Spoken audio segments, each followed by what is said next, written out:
Sacré Lion, le rendez-vous du patrimoine lyonnais avec la Fondation Saint-Irénée. À Vénissieux-Paris, pas très loin du boulevard périphérique, l'église Sainte-Jeanne d'Arc n'est pas de celle qui attire spécialement l'œil pour son architecture. En revanche, l'histoire de sa construction mérite, elle, toute notre attention.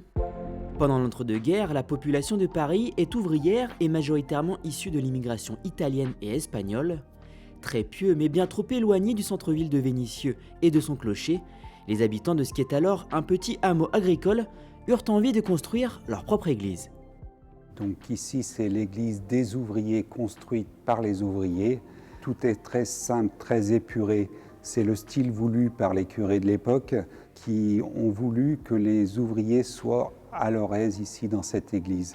Les matériaux qui sont nécessaires à la construction proviennent des ateliers de l'usine Berlier, qui est tout proche. Le mâche-fer des fondations est issu de la forge de l'usine, tandis que l'ensemble des boiseries, plafonds et bancs compris viennent tout droit des ateliers de menuiserie. Marius Berlier, fondateur de l'usine automobile éponyme, emploie alors une grande partie des ouvriers vénitiens. Non seulement il leur fournira des matériaux pour la construction de leur église, mais également du temps disponible pendant les heures de travail.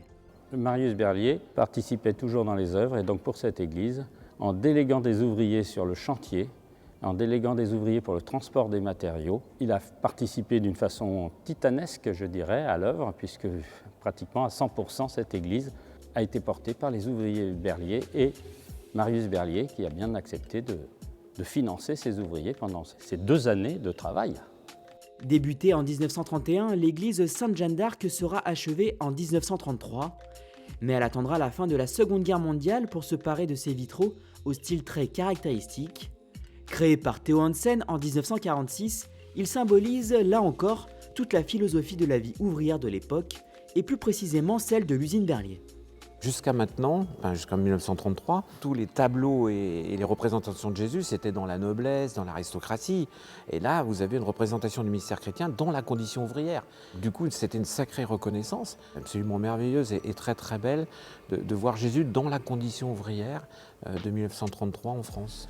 La figure de Marie est même représentée avec un tablier à carreaux et un fer à repasser typique des ouvrières de l'époque. Ça dit quelque chose de ce qu'on appelle l'incarnation en termes théologiques, c'est-à-dire Dieu se fait proche de nous dans ce que nous vivons, pas que dans le passé, dans ce que nous vivons aujourd'hui. Aujourd'hui, l'actualité de l'église nous renvoie malheureusement au temps qui passe.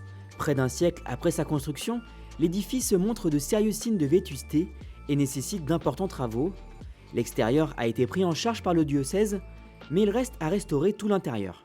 Il y a l'électricité, l'acoustique, il y a également les travaux de peinture, de vitraux. Les beaux vitraux que vous avez derrière nous sont à rénover complètement. Ils sont pollués par l'extérieur, ils ont besoin d'un bon coup de nettoyage.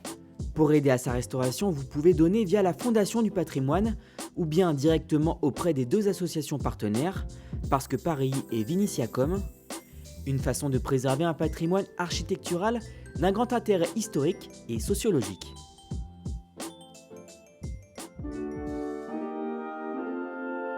C'était votre rendez-vous du patrimoine lyonnais avec la Fondation Saint-Irénée.